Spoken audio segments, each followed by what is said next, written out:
Bonjour, bienvenue dans Pulse, le podcast de Capsule Média dédié au monde de la formation professionnelle en entreprise. Aujourd'hui, on reçoit Michel Barabel, professeur à Sciences Po, écrivain, et j'en passe. Salut Michel.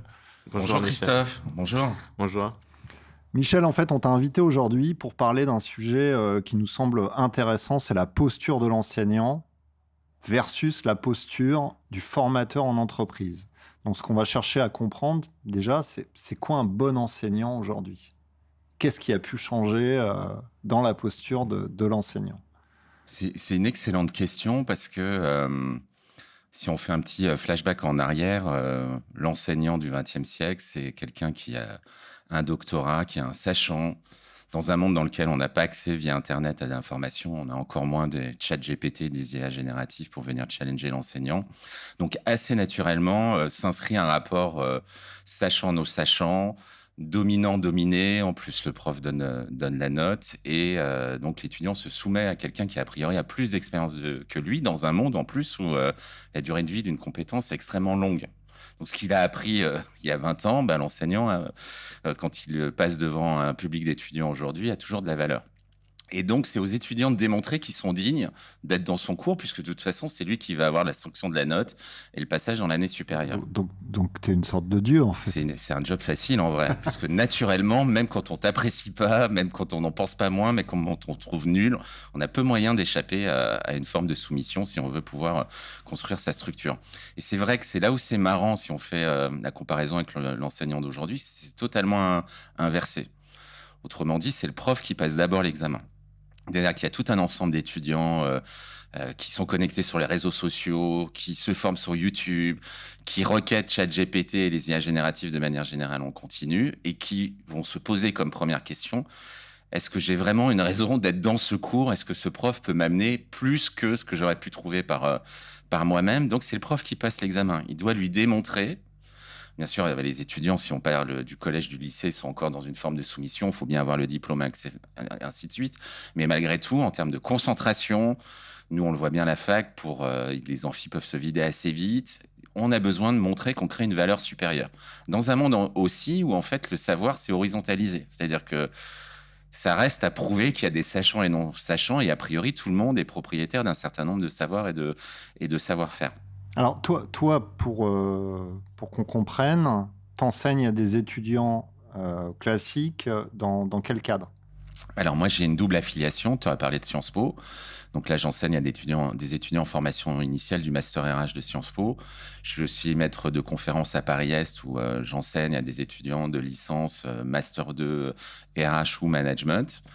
Et puis après, effectivement, à Sciences Po, je suis patron de l'exécutif Master RH d'un certain nombre de programmes courts et de certificats, où là, j'ai un public d'executive education, sans mentionner les conférences que je suis amené à faire pour des grandes entreprises, où là, je me retrouve dans le statut du formateur classique face à un public de collaborateurs d'une même organisation. Alors, comment tu viens de le dire, la posture d'enseignant, elle est complexe, on a des amphis qui se vident.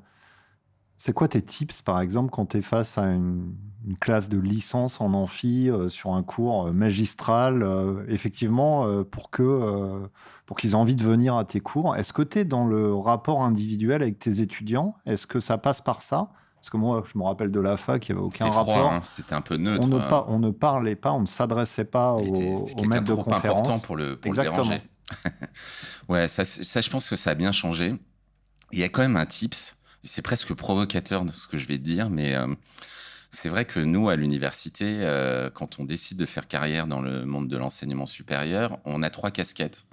On est chercheur, on doit publier, on est enseignant, et puis on a un rôle managérial administratif, on doit piloter des diplômes, trouver des contrats en apprentissage. Et finalement, il y a une grosse proportion des profs qui choisissent le métier plutôt pour la partie recherche. Mais d'ailleurs, notre carrière se fait plutôt sur nos stratégies de publication. Donc il y en a toujours, rencontré des profs qui n'aiment pas les étudiants. En fait, quand tu n'aimes pas ton public, généralement, ça se passe mal. Donc le premier tips, mais c'est naturellement, c'est qu'effectivement, faut aimer les, entre guillemets, les jeunes, faut aimer les étudiants, faut aimer être challengé par eux, faut voir comme un défi la nécessité de susciter leur attention. Et on voit une différence radicale entre ceux qui, dès le départ, mettent en position: «Ah, ils sont nuls. Ah, ils sont pas sympas. Le niveau baisse. Ah, les jeunes, c'est plus ce que c'était. Ah, ils sont addicts aux réseaux sociaux. Ah, ça va mal finir». Là, généralement, oui, effectivement, ça finit très mal dans la relation prof-élève. À partir du moment où, tu montres, entre guillemets, de l'intention, de l'intérêt et que tu donnes, bah, assez naturellement et c'est pas magique, tu reçois en retour et ça se passe mieux. Après le deuxième type, c'est quand même une forme d'intelligence de situation. Il y a pas de prof idéal qui va marcher dans tous les contextes donnés. D'ailleurs, selon les années, toi-même, puisque maintenant on est noté à la fac, tu peux avoir des appréciations de tes élèves qui peuvent, varier. Et donc, si tu n'es pas en capacité, à un moment, assez rapidement, de faire un diagnostic de ton public, de leur appétence, de ce qui fonctionne, de ce qui fonctionne pas, tu risques de dérouler une approche pédagogique standard qui a peut-être marché avant, mais là qui ne fonctionnera pas. Alors c'est pas pour ça qu'il faut faire de tes élèves des élèves rois et leur faire le programme qu'ils ont envie d'avoir, mais le fait d'avoir ce diagnostic initial te permet de savoir comment créer et susciter l'intérêt. Et éventuellement, après, les amener sur des choses et des modalités pédagogiques sur lesquelles ils ont moins d'impétence. Le troisième, c'est qu'on est dans un monde où comme la compétence se périme très vite, il y a quand même une nécessité d'en créer beaucoup plus que ça que par le passé, dans le réel, dans des cas pratiques, dans des mises en situation, et donc de ne pas rester à un niveau méta ou un niveau conceptuel et théorique, voire inverser le jeu, commencer par des mises en situation, des cas, des projets, et ensuite conceptualiser et prendre du retour et un regard critique. Et moi, après, le dernier point et dernier type, c'est que bah oui, aujourd'hui, en fait, on a besoin de déployer plutôt une méthode, ce qu'on appelle l'action learning ou le learning by doing en anglais, apprendre en faisant ou les pédagogies actives. Il est évident que moi, je suis passé d'un mode assez descendant à des temps, au contraire, de projets, de mise en situation, de coaching, et que sur une séquence de 4 heures, mon temps finalement purement conceptuel et théorique serait peut-être 25% de la séquence et tout le reste sera plutôt face à des cas pratiques, des projets à mener, du coaching. Et donc, ça nécessite aussi d'être en capacité d'improvisation par rapport à avant. C'est-à-dire que le prof classique avait bossé son programme de cours, le déroulait, était rarement interrompu. Et on demandait à un étudiant d'être un peu un perroquet et d'avoir appris par cœur. Ouais, c'est le modèle classique que tu as connu comme moi, comme quand j'étais étudiant. Là, à partir du moment où tu fais un diagnostic de situation, où tu es en mode projet, en mode action, à tout moment, tu dois pouvoir renoncer à certaines choses, passer plus de temps sur un autre concept, aller plus vite sur le cas pratique, recréer de l'intérêt en les challengeant, en faisant un petit quiz comme ça en direct et ainsi de suite. Donc il y a une capacité à avoir de la multimodalité dans la façon dont tu gères ton cours qui faisait pas partie du package de l'enseignant d'hier. Alors, tout à l'heure, on parlait de cette évolution, ce changement de pouvoir, plus ou moins, qui est passé Les de... étudiants, le pouvoir, c'est terrible. Mais du coup, est-ce que c'est une bonne ou mauvaise chose? Bah, moi, je trouve que c'est une bonne chose parce que et puis après, je modérerai un petit peu, parce que c'est de l'exigence. Donc, on vient de challenger un professionnel pour l'amener à faire un meilleur travail, entre guillemets, être un meilleur enseignant. Donc, moi, j'ai toujours pris ça comme un challenge. Mais cela dit, je pense que c'est le cas pour toutes les fonctions de pouvoir de la Mmh. société. Mmh. Le manager doit prouver qu'il est digne de manager ses collaborateurs et de les faire grandir. L'homme politique doit démontrer qu'au-delà des discours, il améliore vraiment la vie des gens. Mmh. Cette inversion du pouvoir, elle est méta, elle est Mmh. sociétale. Tu dois prouver à tes enfants que ce que tu dis est vrai, sinon ils ont Exactement. Internet et ils disent non, c'est pas vrai. Et d'une certaine manière, c'est pas parce que tu as été successful dans les années 90-2000 que tu peux leur donner de vrais conseils pour affronter Pourquoi 2024. tu me dis ça? Parce que je te vois venir. J'ai senti par ta remarque que tu avais t'avais un peu de frustration là-dessus. Ouais. Donc c'est vrai que ça c'est quand même un point important. Et en même temps, le but d'un enseignant, c'est de faire Mmh. grandir ses étudiants. C'est-à-dire que on est comme dans une société de l'enfant roi où par nature, beaucoup de gens s'écoutent. Mes besoins, mon envie. Ah, j'aime pas le prof. Ah, il a pas fait ci, il a pas fait ça. Sans rarement se poser la façon dont eux peuvent être acteurs de leur enseignement. Et eux ont aussi un certain nombre de devoirs, par exemple s'investir, donner, rendre et ainsi de suite. Mmh. Donc il y a à la fois de l'intelligence de situation et quasiment de la tactique pédagogique, Mmh. mais tout ça, c'est quand même au service à un moment de l'amélioration de l'esprit critique, du socle de compétences, des compétences métiers. Et donc c'est là où il faut faire atterrir d'un centrage sur soi Mmh. et éviter aussi d'être ce prof populaire parce que très sympa, très fun, mais au final, qui n'a pas fait grandir ses élèves et qui n'a pas apporté grand-chose, mais ils ont passé un très bon moment et c'était très drôle. Donc c'est là où je Ouais. modère L'inversion, c'est l'accepter pour pouvoir après Mm. challenger les étudiants et les faire grandir. Alors, je veux bien aussi ton avis du coup sur le rôle des examens et des contrôles. Est-ce que ce rôle-là a évolué aussi avec ce changement? Et aujourd'hui, c'est quoi l'intérêt au final de ces contrôles? On dirait. Alors très clairement, dans l'école de Jules Ferry du XXe siècle, on a une vision du savoir où l'enfant, l'élève, l'étudiant est un vase vide qu'on va remplir. Et pour vérifier finalement que le vase est bien rempli, on va lui demander, on en parlait un petit peu tout à l'heure, de répéter ce qu'il a appris. Et il sera sanctionné s'il s'écarte des cours que lui a enseigné le prof.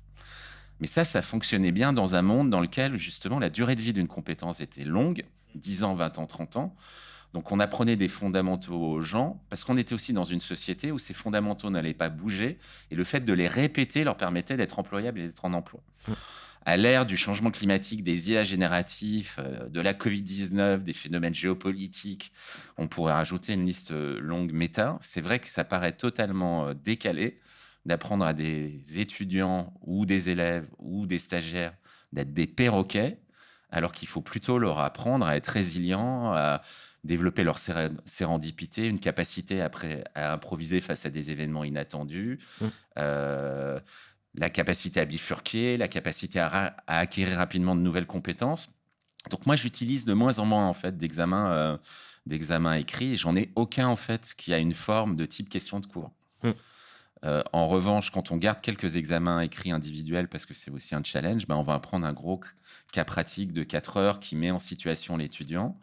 Mais ce que je vais valoriser, c'est sa capacité forte des différents cours dans son module à apporter une réponse personnelle, singulière et intelligente à la situation qu'il doit confronter. Donc c'est vrai que dans un monde qui bouge, les modalités d'évaluation devraient pousser à la créativité, à la prise d'initiative, au développement d'un esprit critique. Et puis, la deuxième grosse évolution, c'est qu'on est maintenant quasiment, en tout cas dans mes masters et dans mes diplômes, à plus de 50% d'évaluation collective, en fait, Mm. dans le cadre de projets Ouais. réels. Ouais. Et est-ce que du coup, l'approche au-delà des examens que tu as est différente entre quand tu as un public d'étudiants et quand tu as un public de professionnels qui sont aussi du coup étudiants, Alors, mais juste plus. avant de passer à Ouais. ça, est-ce qu'il y a une différence? On va parler un peu diversité-inclusion. Ouais. Est-ce Ouais. qu'il y a une différence entre un public d'étudiants Paris-Est et un public d'étudiants Sciences Po dans leur posture? Ouais, clairement. Il y a une appétence plus forte à Sciences Po pour la théorie, pour le concept. Il y a un esprit critique plus développé, mais qui peut parfois aller dans une forme de déconstruction et de remettre en cause quasiment tous les savoirs. Il y a une culture générale, c'est comme ça, bien plus développée. Et donc, ça change beaucoup de choses dans la dynamique de cours que tu dois faire, parce que tu dois d'abord démontrer un niveau intellectuel. C'est pas du tout la question qui t'est posée à Paris-Est, ou autrement dit, la question fondamentale, c'est est-ce que véritablement tu vas me rendre employable? Est-ce que tu peux accélérer ma carrière? Est-ce que tu peux me donner les moyens de réussir le projet professionnel que je souhaite accomplir? Donc, bien sûr, à Paris-Est, on a un besoin d'ancrer ça dans le réel, dans des situations, dans des cas pratiques plus fortement. Alors que si on commençait comme ça à Sciences Po, on serait presque suspecté d'être trop terrain et pas assez conceptuel. Mais au final, on leur fait faire le même chemin. Mais les premiers, finalement, on part par le cognitif pour les amener dans l'expérientiel et leur portefeuille de compétences. Les autres, on leur donne les clés de l'expérientiel et de leur employabilité avant de les amener vers des postures d'esprit critique et de conceptualisation. Mais c'est un bon exemple d'intelligence de situation, comme tu dis. Le même cours, j'imagine, peut-être je me trompe, mais qu'à Paris-Est, il dirait, mais il est hors sol, le prof, là, il est délirant. Et qu'à contrario, le même cours à Paris-Est, il dirait, mais je ne comprends pas, on a eu un prix Nobel d'économie avant, c'est quoi ce cours un peu pipeau, là, avec des cas pratiques, des points de vue? Donc on a quand même de vraies différences selon les formations et selon les écoles, tu as entièrement raison. Alors, je suis curieux de savoir combien de temps ça vous a pris de connaître le public, du coup, et de comprendre les vrais besoins. Et ça me rappelle vraiment mes jeunes années, parce que moi, j'ai fait ma thèse à Dauphine et j'ai été nommé à Paris-Est comme premier job. Et comme tout jeune professeur, j'ai passé l'été, puisque généralement on est nommé en juillet et puis on démarre en septembre, à construire des cours. Sauf que moi, mon expérience de prof, c'était des masters 2 à Dauphine. Et puis, comme avant, j'avais aussi enseigné à HEC, j'avais un mindset de l'étudiant qui était en fait, qui me ressemblait. Mm. Puisque, par exemple, à HEC, en master 2, le prof rentrait dans la salle, il te mettait 30 articles de recherche et il te disait on se revoit dans 15 jours, à toi de jouer, par exemple. Mm. Et donc, je suis arrivé à l'IUT Sénart Fontainebleau en deuxième année de DUT. À l'époque, maintenant, on parle du BUT avec ce programme-là. Et au bout de 3 minutes, un élève lève la main et dit 3 minutes, hein. Monsieur, ça va être comme ça toute l'année parce que là, c'est pas possible. En plus, t'imagines, 29 ans, des parcours, t'as toujours été, t'as toujours eu de bonnes notes à Dauphine et à HEC, complètement en Ouais. déstabilité. Et là, c'est marrant parce que j'ai été recruté en même temps qu'un collègue qui venait du même endroit. Et bien sûr, je peux pas faire grand-chose entre 9h10 et 10h50. Je me dis, c'est un énorme mauvais moment à passer. Vivons la pause pour réfléchir. Et je rentre dans mon bureau et je croise Olivier, qui est mon collègue de bureau, et je vois la poubelle et en fait, il a jeté tous ses cours. Et je Mm. me suis dit, mais il a raison, je jette tous mes cours. Et pendant la pause, en 15 minutes, il dit, il faut qu'on parte totalement sur autre chose. Et sur quoi je peux partir? Ah oui, quand même, à HEC, j'ai fait un stage chez McKinsey en consulting à Miami, dans le monde des stars. Allez, si on partait là-dessus, ça va faire les triper. Ils vont moins me Ouais. voir comme une espèce de thésard un peu hors sol. Donc, j'ai dû tout changer. Et je ne sais pas si c'est une capacité de diagnostic lucide et si d'autres ne seraient pas restés enferrés pendant 1 an ou à vie dans le schéma. Mm. Mais ça m'a été très profitable, ça. C'est vrai que moi, j'étais un petit peu isolé dans une bulle de bon élève, dans de très belles institutions. Donc je m'étais construit un mono-mindset presque universel de la bonne manière d'enseigner. Et Paris-S m'a fait énormément de bien. Déjà pour me faire découvrir que la modalité pédagogique devait s'adapter à l'étudiant, mais aussi parce que ce qui était très valorisant à Paris-S, c'était cette possibilité d'améliorer la trajectoire des gens. Et très souvent, quand tu arrives à Dauphine, à Sciences Po, à HEC, en fait, tu as des gens qui ont quasiment déjà réussi leur vie. Tu es là, mais ils disent merci pour ce moment, mais bref, plus 0,1. À Paris-S, tu peux changer la vie de quelqu'un en lui amenant, par exemple, un savoir auquel, a priori, il n'a pas accès sur le territoire, parce qu'il y a une inégalité de niveau, de connaissances, d'employabilité. Tes conseils sont des vrais conseils dont ils ont besoin, parce que personne ne peut te les donner. Donc, au-delà des différences entre les deux profils, ce qui est extrêmement valorisant, c'est le sentiment d'utilité qui est bien plus Ouais. fort, paradoxalement, à Paris-S qu'à Sciences Po.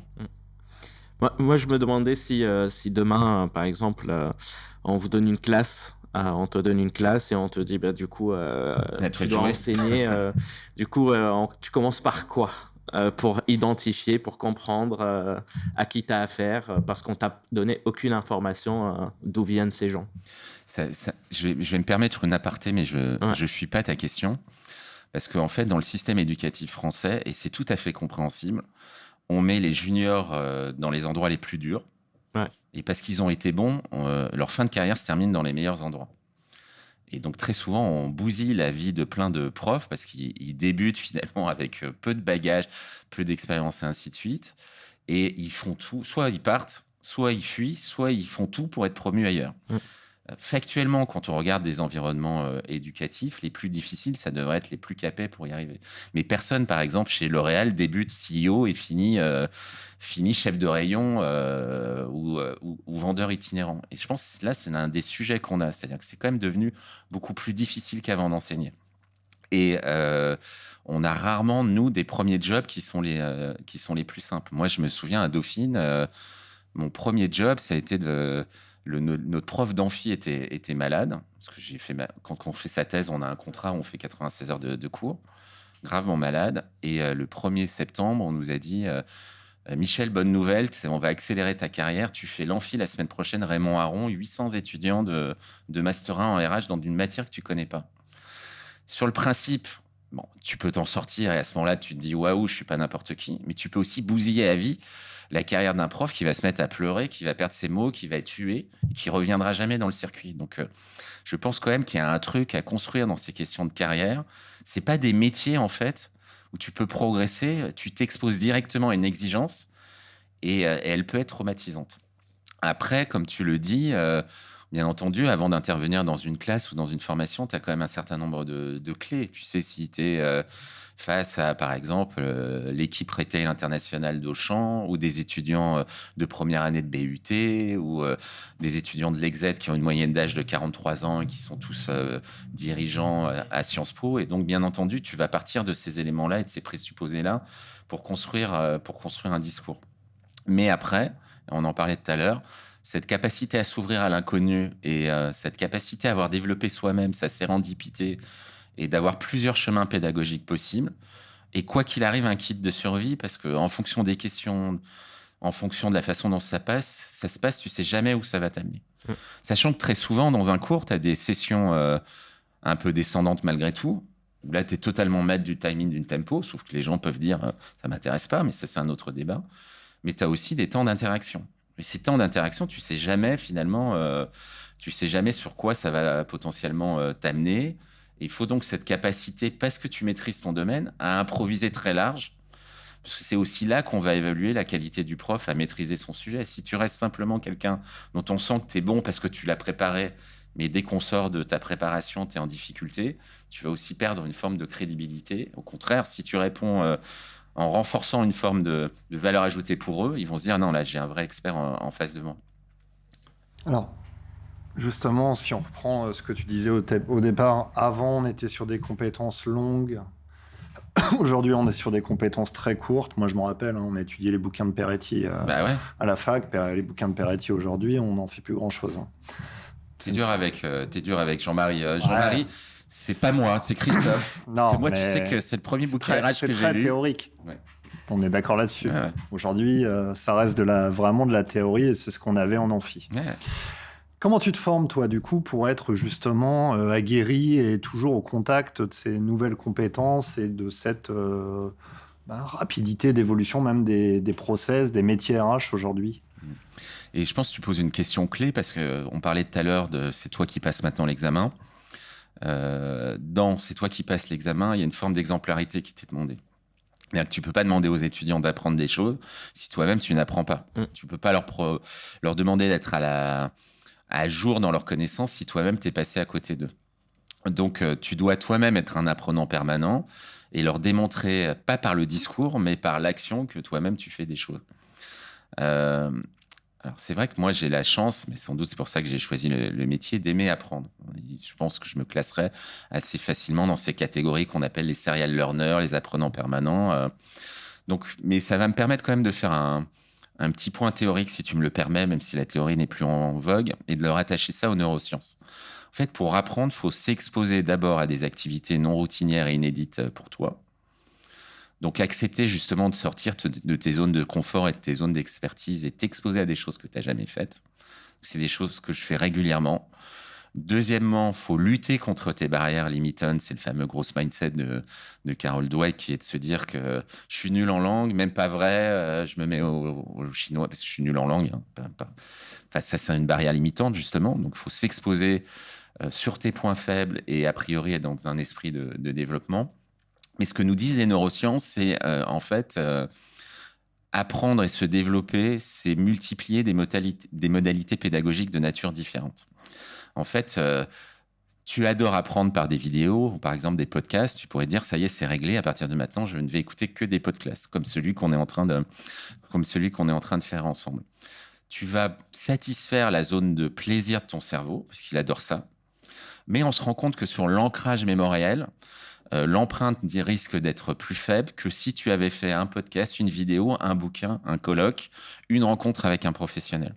Donc moi, je cherche à souvent dire oui aux sollicitations, même quand j'ai pas le temps, à m'exposer à des situations inédites, lutter contre mes barrières limitantes et multiplier en fait les formats, les dispositifs. Même si j'adore par exemple les livres, je vais aussi me pousser à aller dans des salons, des colloques, à parler avec des collègues, écouter des podcasts et des vidéos, parce que je sais que c'est un moyen de trianguler la connaissance et donc d'ancrer plus facilement les choses. Après, c'est vrai que ce qui est biaisé aujourd'hui, parce que j'ai quasiment 30 ans de carrière derrière moi, c'est bien sûr quand je rentre dans une salle de cours, l'élève m'a googlisé, il a regardé mon profil LinkedIn, il peut voir le nombre de bouquins que j'ai fait. Donc, par nature, il va me regarder avec plus de respect a priori que quelqu'un dont il aura découvert que c'est sa première année d'enseignement ou qui n'a pas un CV. Mais ça, c'est juste l'ancrage. C'est-à-dire que tu pars avec quelques points de capital sympathie ou de se dire, tiens, à contrario, ça te met une norme d'exigence. Tu dois confirmer que ça valait les choses. Mais il est évident qu'un prof doit être un serial learner. Je te donne l'exemple parce qu'il est pour moi marquant, parce que je pense malgré tout que j'avais choisi la profession en pensant être malin, en me disant c'est quand même un job, tu vas bien bosser la première année de tes cours, et après tu as toute ta carrière pro à refourguer la même connaissance à tes élèves. Donc, vu le nombre de vacances que tu te payes en été, c'est jackpot comme job, ramené au temps de production et temps de réalisation. Et ça a été vrai les premières années. J'ai fait un super cours de recrutement et entre 95 et 2000, grosso modo, j'ai dû changer 3 virgules. Mais aujourd'hui, comme des profs de paye ou de droit, parce qu'en plus, je me souvenais que je disais, mais les gens qui choisissent la paye, mais ils sont fous. Ça change les taux, les trucs, ça change tous les trimestres. Et je les voyais galérer à toutes les vacances. Je dois refaire mon cours. Je disais, mais vraiment, à la limite, il faut choisir maths, tu vois, presque, ça change pas. Et nous, en RH, sur le recrutement, par exemple, sur la formation, il est aujourd'hui impossible de ne pas revoir son cours au moins 4-6 heures pour virer une appli qui a fait faillite ou qui a fusionné avec une autre, parler d'une nouvelle technologie qui a émergé, sur son cours de recrutement, revoir ta hiérarchie des sites web, revoir les nouvelles façons de faire. Donc c'est normal. Si le monde évolue en continu et que la connaissance évolue en continu, le prof doit se former en continu et nous, on est exactement soumis aux mêmes règles. Et pour répondre d'un dernier point à ta question, et je pense que c'est ça qui est dur pour les anciennes générations, c'est que le mindset, c'est la formation séquentielle. Tu bosses 5 ans et boum, c'est bon, tu vas aller bosser, puis on te fera une formation dans 3 ans pour te remettre à jour. Non, en fait, l'apprentissage, ça ne s'arrête jamais. Il faut apprendre tous les jours quasiment, toutes les semaines. Et tu es connecté au terrain. Et si tu le fais, c'est pas douloureux. Mais c'est vrai que par contre, si tu le fais pas, maintenant, les gaps et les sauts de compétences te mettent très rapidement en situation d'incompétence. Et plus tu es en situation d'incompétence, plus tu es en fracture d'apprentissage, plus tu as peur d'échouer, moins tu apprends. Et donc, les cycles de désapprentissage ou de perte en employabilité sont devenus assez redoutables. Et donc, bien entendu, si tu as des petits traumatismes de tes expériences de collège, lycée, si tu as arrêté tôt, si tu as été humilié par un prof, tu as naturellement un rapport à l'apprentissage négatif. Quand tu y penses, ton cerveau se rappelle que c'était pas très sympathique et que tu as été humilié. Donc, tu as peur d'échouer et donc tu t'exposes moins. Bien entendu, si tu es un bon élève et qu'en permanence pendant ta scolarité, tu as eu des médailles, le prof disait à tout le monde, vous êtes tous nuls, mais lui, c'est le meilleur. Dès qu'on va te dire formation, ton cerveau va dire, là, tiens, ça, c'est un truc où à chaque fois, tu as des récompenses positives et tu vas plus naturellement là-dessus. Donc, c'est vrai qu'on a un enjeu de société majeur à donner ce goût positif de l'apprentissage. Et il faut reconnaître qu'en France, on n'est pas forcément bien barré parce que dans notre façon de voir l'enseignement, c'est d'être très exigeant et plutôt de sanctionner l'erreur que d'encourager le progrès. Je te donne une anecdote personnelle. Mon frère, qui était en échec scolaire ici en France, en gros, se faisait tuer en terminale parce qu'il avait 6 sur 20 en maths et vous ne ferez rien de votre vie, Nicolas, c'est catastrophique. Et puis, il a eu la chance d'avoir l'un de nos oncles qui était aux États-Unis et par défaut, il est parti 1 an là-bas. Il avait exactement les mêmes notes aux États-Unis, c'est pas un bon élève, mais le prof lui disait quel succès, Nicolas, tu es passé de 8 à 8,25 en route vers les sommets. Mine de rien, je t'assure que sur 3-5 ans, ce rapport positif, non discriminant et plutôt d'encouragement génère beaucoup plus de serial learner que le côté, même quand tu as 18. Moi, je me souviens avoir des fois eu 18 en disant oui, mais vous êtes un feignant et vous pourriez mieux faire, entre guillemets. C'est-à-dire même pas chapeau, parce que vu votre potentiel, franchement, on est déçu. Et d'avoir 10, c'est d'être presque traité comme un crétin. C'est très classique comme commentaire, ça. Et ça, les amis, ça, il faut changer ça parce que ça tue cette désirabilité de l'apprentissage et ça le fait voir plutôt comme quelque chose de négatif. Et quand le cerveau a des signaux négatifs, bien sûr, il nous met pas en énergie pour y aller. Alors, quelle partie de ton travail tu aimes le plus? Et qu'est-ce que tu dirais aux différents professeurs qui n'aiment pas leur travail? Alors là, c'est compliqué. Hein. Non, ce qui est compliqué, et Christophe me connaît bien, c'est que moi, je suis très entre guillemets, slasher. C'est-à-dire que l'un, c'est une qualité, un défaut. Mais en fait, je déteste faire la même chose, d'être au même endroit, au même moment avec les mêmes gens. Donc moi, je trouve d'abord D'ailleurs, il va falloir qu'on finisse parce qu'il commence à s'emmerder. Non, presque, presque. Et donc, ça veut dire que je ne pourrais absolument pas enseigner tous les jours au même public ou faire les mêmes cours, d'où Paris-Est et Sciences Po, d'où le Labérage, d'où plein d'écosystèmes. Donc moi, je trouve mon plaisir dans des moments exceptionnels parce que je sais qu'ils sont exceptionnels dans mon emploi du temps. Et donc, en soi, j'aime tout ce que je fais parce que justement, j'en ai pas une exposition absolue. Par nature, dans l'enseignement français, il y a beaucoup de profs dont c'est le seul métier. Moi, j'ai la chance d'être enseignant-chercheur, donc déjà, j'ai des temps de recherche, des temps de publication, des temps administratifs. Le prof en collège, lycée ou en BTS, il ne fait que être prof. Et ça, je pense que c'est un facteur explicatif potentiellement à un moment, sauf si vraiment c'est sa passion. Mais parfois, il n'a pas été drivé par la passion de l'enseignement, il a été drivé par la passion de la discipline. J'adore les lettres, j'adore lire, Ouais. donc je vais faire des études de lettres. Et bien, je vais passer le CAPES, et puis je vais rentrer et je vais devenir prof. Mais c'est pas parce que tu aimes Balzac que quand tu vas te retrouver face à une classe d'étudiants, tu vas arriver à leur faire aimer Balzac et tu as des capacités de transmission, d'empathie et de management pour driver ton cours. Donc, Ouais. en fait, il y a souvent des erreurs de casting parce que les gens rentrent dans l'enseignement par la recherche ou par la passion disciplinaire parce que c'est des bons élèves. Donc, naturellement, ils se retrouvent dans ces filières-là. Donc, le conseil et revient pour reboucler la boucle, puisque Christophe nous dit qu'on est quasiment au bout de nos échanges, c'est choisissez ce métier si vous aimez les étudiants, sinon 35 ans, ça va être très très dur quand même pour vous et pour eux. Parce que vous allez faire des malheureux des deux Ouais. côtés.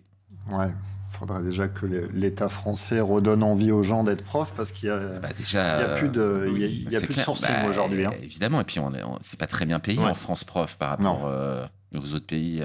On est 2 fois ou 3 fois mieux payé en Suisse ou en Allemagne, par exemple. Mais on est même mieux payé en Italie, en Espagne qu'en France. Donc bien sûr, là pour le coup, ce serait un autre podcast sur l'attractivité des métiers d'enseignant parce qu'il n'y a pas beaucoup d'arguments pour faire rêver les gens sur ces jobs aujourd'hui.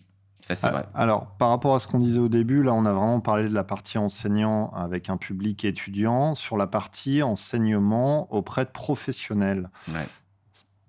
J'imagine qu'il y a un changement de posture lié au public. Comment tu t'adaptes à ça? C'est quoi les grosses différences? La première grosse différence, je vais quand même distinguer les formations en executive education à Sciences Po et puis les séminaires ou les formations qu'on peut faire dans des entreprises. En executive education, en formation continue, les gens ont choisi d'être là, ils ont un projet pro, ils sont là pour décrocher un job, changer, bifurquer, se challenger. Donc c'est une très grosse motivation. Ce n'est pas toujours le cas d'un étudiant qui est dans ses rails en route vers le Master 2, mais qui potentiellement aimerait être ailleurs et il va parce que ses parents lui ont dit qu'il avait intérêt à être là, sinon on le mettait dehors, par exemple, si je suis caricatural. Et donc tout de suite, tu as un intérêt en fait. D'ailleurs, plein de collègues préfèrent enseigner en formation continue qu'en formation initiale. C'est des gens très motivés qui t'écoutent. Donc ça, c'est quand même un élément différent. Le deuxième, c'est que le professionnel, lui, il adore la théorie d'une certaine manière. C'est-à-dire prendre du recul sur son activité, avoir des grilles de lecture, développer son esprit critique, mieux appréhender une situation. Il se dit, ah ouais, ok, je comprends mieux, je ne referai pas la même erreur. Merci pour cette grille d'analyse parce que je le comprenais, j'aurais dit la même chose, mais je ne comprenais pas pourquoi. Donc tu vas avoir une appétence pour la théorie plus forte. Après, par contre, les challenges sont exactement les mêmes. Est-ce qu'il développe mon employabilité? Est-ce qu'il me fait grandir? Est-ce qu'il me donne des conseils utiles pour mon quotidien? Est-ce qu'il me transmet des compétences et des outils que je vais pouvoir utiliser en situation de travail? Parce que la demande, elle est extrêmement forte. Pouvoir convertir ton temps de formation en impact. Par exemple, tu suis une formation en management, tu espères le lendemain d'avoir des clés pour mieux manager ton équipe. Donc, le regard critique à la fin de la session sur est-ce qu'il m'a donné des clés pour avoir des comportements plus performants et là, par contre, peut-être plus fort que l'étudiant pour qui ça reste abstrait. Ouais, faut que ce Ça avait soit l'air actionnable. bien, c'était sympa, il m'a appris des trucs, mais en fait, sauf pour nos alternants, parce que l'alternance, c'est quand même l'une des grandes évolutions des 20 dernières années en France, le côté utilisation immédiate du savoir est plus limité. Donc ton challenge, c'est quand même de leur donner ces grilles et cet esprit critique nécessaire à une approche un peu non mécanique, non instrumentale, non outil, parce qu'en plus, les outils se périment, et dans le même temps, leur avoir donné des clés très concrètes de progression ou de montée en compétences. Sinon, malgré tout, je trouve le métier plus facile en executive education qu'en formation initiale, très clairement.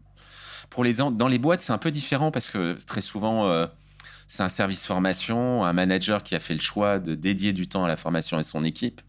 Et bien entendu, le réflexe du professionnel, c'est de râler, quoi. Déjà, on me demande des objectifs impossibles à atteindre. J'ai plein de problèmes dans mon opérationnel. Et on me bloque une journée comme si j'avais que ça à faire. Et puis, je sais très bien demain que je vais me prendre le triple de messages sur Teams, de machin chouette, etc. Donc, lui, il vient pas toujours convaincu. Il a parfois l'impression qu'il est désigné que volontaire. Et là, par contre, tu vas devoir très vite lui montrer que cette journée-là va lui être utile. Et à la fin de la journée, il va te dire est-ce que ça valait le coup par rapport au surplus de travail que je me paye demain. Et là, c'est aussi un autre jeu qui se joue. Ok. On va passer à notre petite séquence. Petit questionnaire rapide, 10 questions. Tu réponds du tac au tac. Ok. Si je te dis formation en ligne, révolution ou simple mode? Pour moi, une modalité parmi d'autres. Révolution ou simple mode? Simple mode, excuse-moi. Pause café, véritable pause ou meilleur moment pour réseauter? Meilleur moment pour réseauter. Apprendre en jouant, révolution ou récréation? Révolution. Auto-formation sur YouTube, démocratisation du savoir ou bricolage de connaissances? Démocratisation du savoir. Les robots remplaceront-ils les formateurs, oui ou non? Oui et non. Oui ou non? Non.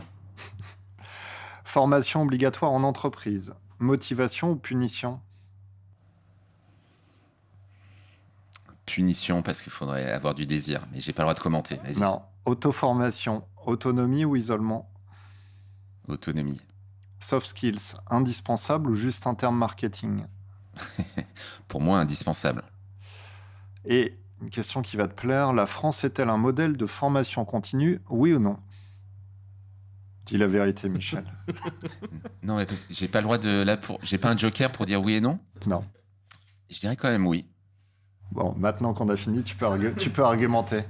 Parce qu'en fait, c'est vrai que la loi de l'ordre de 71, les obligations d'employabilité de formation ont mis ce pays dans des trends sur la formation continue qui sont nettement plus favorables que plein de pays. Et non parce que, en gros, quand on se compare à l'Asie et à certains pays, on n'a pas su créer justement une culture du plaisir à apprendre. Et nos investissements sont aujourd'hui plus faibles que la moyenne de l'OCDE. Mais on avait des atouts et on a toujours des atouts. Et ces 50 ans de formation continue nous amènent quand même sur des choses assez exceptionnelles par rapport à 80% des pays dans le monde. Mais on n'est plus le premier de la classe et on a plein, malheureusement, de boulets à lever. Et il faut changer un petit peu ce regard sur le savoir. Bon, alors quand est-ce que tu deviens ministre de l'Éducation? Jamais. Jamais, parce que les politiques ne sont pas en situation de changer le monde aujourd'hui. Il faut le changer sur le terrain. Merci Exact. Michel. Merci Michel. Merci à vous.